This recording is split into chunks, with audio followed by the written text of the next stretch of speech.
some kids, boys, totally knew when they were being exploitive. But some were so naive, they didn't even know, because in 1980, we removed money for research in sexuality, and we removed the sex education we had in place since the mid 40s. We removed it, right? And so then what ends up happening is you have a dearth of actual information. 3 years later, we pass rules in bills and stuff in Congress to allow the FCC, the Federal Communications Commission, to no longer really have any protections in place for the public. They don't have to follow journalistic rules, right? So we started what became most important in the US was that we made money for our stockholders, not that we paid attention to the impact.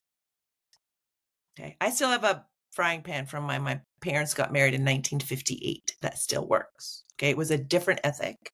Okay. Now, however we get there doesn't matter as long as we make money for the stockholders.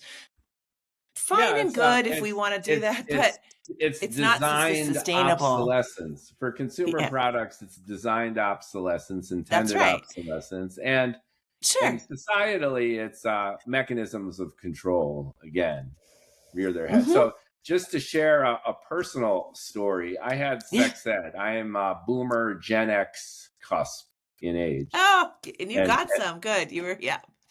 And then my son is a Zoomer. He's 19. And he was relating to me just the other day.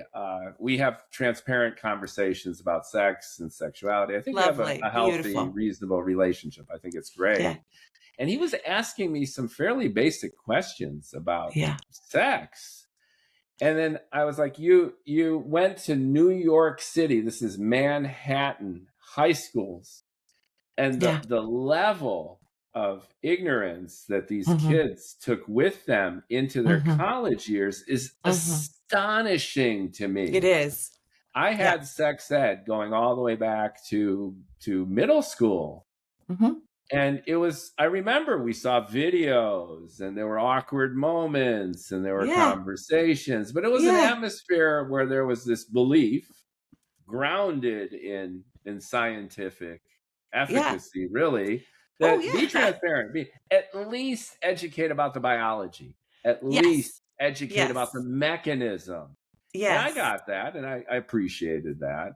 And frankly, from what I've learned from my own son, in a Manhattan, a blue city, progressive, they just elected their Muslim mayor.